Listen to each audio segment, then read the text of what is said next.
All right, guys, welcome back to the field. It's already rumbling. Got one of my club members ready to, or at least playing with his giant scale airplane. So, as I got things set up to charge and do a little flying myself, did a little bit more work on the trailer. Let's get into it.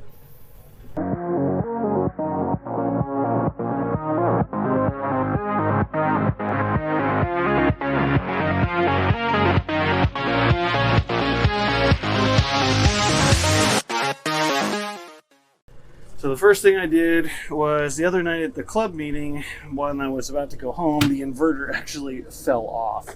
So I had just used double-sided Velcro because there are no tie downs, and so I used this piece of metal strap, galvanized metal strap, just 2 screws. It'll be enough to hold it on, and I can still access the button to turn it on and off, but I'm going to be using the drill today anyway, because I'm going to be putting up hinges. Let me get things a little reorganized in here and I'll show you what I'm going to be doing. So the deal is that what I want to do is put in shelving.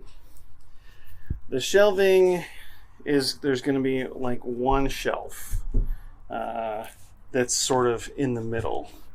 Back up and show you. So like one shelf in the middle, and then another shelf up pretty high. And the reason for that is because of the door, I can't have the shelves even on both sides, which is okay. I kind of want that area reserved for getting in and out of and checking on things and loading things in and out of the trailer anyway. So with that, the idea is to have both sides independently fold down. A reason for that is flexibility. I don't want to be confined to taking the same models over and over again because that just seems silly to me. So the idea is to have one shelf that will fold down, one shelf that will fold down, and one shelf that will fold down. Now, in order to do that, I'm going to be using plywood, and because the trailer is 4 feet 9 inches wide, it creates a problem, right? So if I have a shelf midway here to fold down, I have to make sure that it clears there. So it has to be 6.5 feet long. Not a problem, right?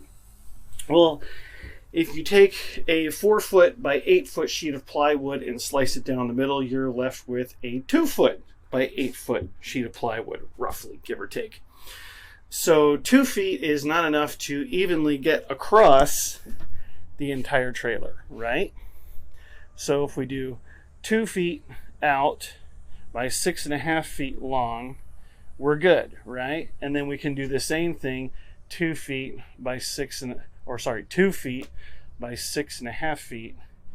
And that takes care of that sheet. Now, so what do I do with this shelf over here? Well, coincidentally, this is 4 feet wide.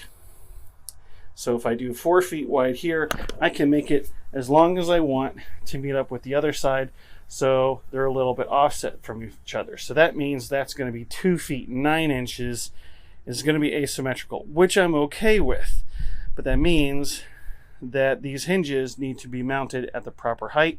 So I have to make sure that it's not going to be absolutely touching the ground, but close, but also not too high that it interferes over here with a shelf above it. Sounds complicated, but I've done a lot of thinking about it, and it's just taking the time to do a lot of proper measuring and being careful. So with that, I'm going to put you on the time lapse and I'm going to get to work. All right, guys, welcome back to the trailer. I've done some flying as well as some building, and no time lapse because dead batteries. Go figure. Anyway, let's look over what we got. All right, so really what you're looking at is just a hinge that hangs on the wall, and really the hinge, it locks into position. All right, so it's a little bit wobbly because it's not tied into the corresponding hinge, but the reason for that is because I don't have the plywood yet. So these just simply latch down and out of the way. So what I want to point out though is we're symmetrical, right? So we're symmetrical on each side in terms of the height. Now, what we're not symmetrical on, obviously, is the length. So small separation, larger. Wait, where's that one? All right, so I ran out of hardware. So the hardware that came with it, the big screws were too deep. They were going to go through the side of the trailer. And then the small screws, the head wasn't big enough. So those were going to just pull right through the holes that are pre-drilled.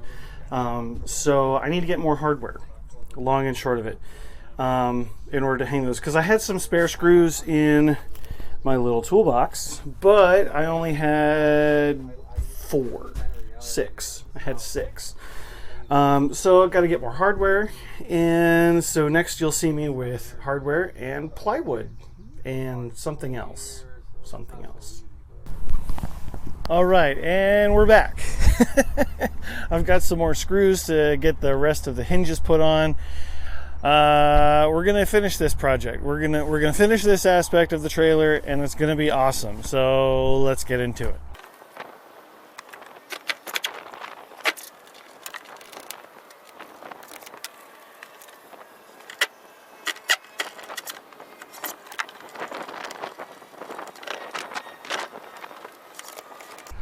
All right, so the next order of business is to cut the plywood. So I've gone over before what I need to do, so now I just need to do it. First, I'm gonna cut the end off because I only need the first 2 shelves to be 6.5 feet long. So in order to manage that better on my own, it just makes sense to shorten the entire board altogether. So I'm going to do that first. Be back in a jiff.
So after some, well, actually quite a bit of fiddling, I've got these fitting exactly how I want. It's kind of funny because like I'm learning as I go and I'm sharing with you the mistakes.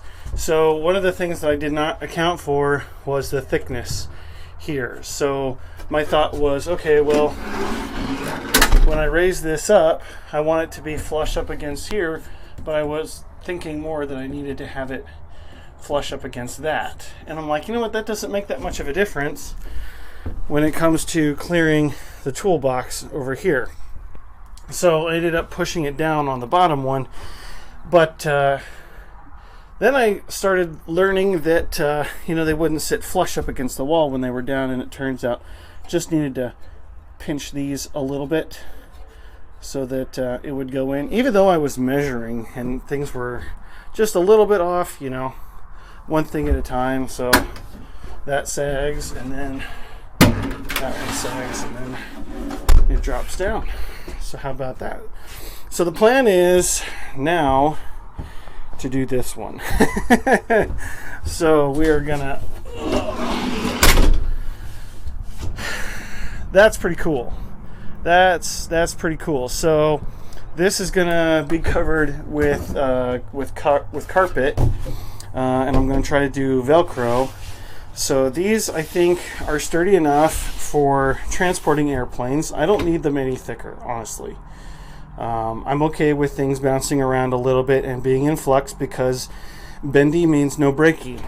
So now the objective is to make a shelf on the other side that comes and meets up with this, but only 4 feet long. So that's next. That I can manage on my own. Many thanks to Ron. Ron, you're a rock star. I know you were heading off to another field to fly today, but thank you so much for taking 2 minutes to help me with that board. That would have been a little awkward. Safer is better. I could have managed it, but always thankful for friends being around, especially at random times when I need them. All right, let's get this other board cut.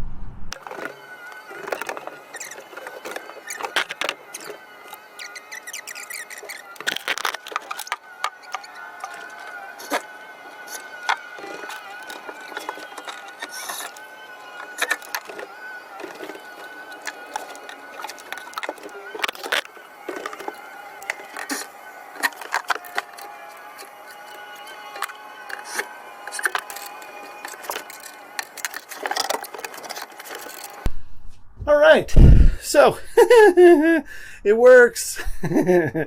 So a couple of things. Clearly the trailer is not square, and on top of that, the panels are not flat. So my measurements up and doing the math in my head were based off of a square, but that's okay. Let me show you exactly what I mean here.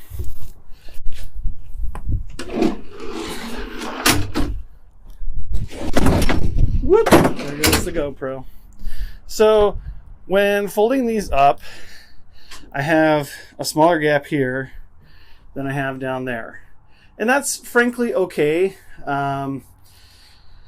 This is more or less, a continuity kind of flat table. If I have something in like a cradle, like I create a custom foam tray for the P47. So I won't have to worry too much about that gap. And frankly, I want a little bit gap anyway, because when I go and wrap this with carpet, I want to wrap carpet around the edge, on these inside edges. The ones against the walls, I don't care about. So I'm happy to just butt the carpet up against like this edge. I don't have to wrap it around. Totally fine with that. But the idea is to keep it close enough that if something comes out, it's not necessarily going to roll onto the floor. But again, can't exactly help that. If I cut my board straight and my panel is bowed, nothing I can do about that. So it is what it is.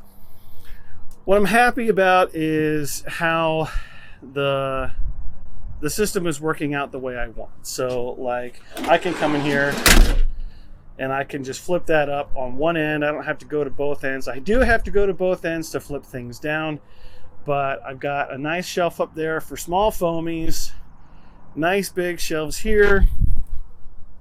I can come around in here to help load things, shuffle them the way I want, which is why I wanted the side door. And I can load things, width ways. I can do them long ways. I can do multiple fuselages this way and then stash the wings here, or stash things down here on the floor. it's just really flexible, and that's what I want. I don't want to build this trailer for just one airplane or two airplanes, or, you know, these couple of airplanes that I'm going to fly for the next 10 years. That's not the point of this, because I believe in evolving in the hobby and learning new things and trying new things. So that's why I've done it this way, and I'm just ecstatic with this. But I do have one more project I want to get knocked out. I've been meaning to, but frankly, last time I was out here, I forgot it. So we're going to get that taken care of now.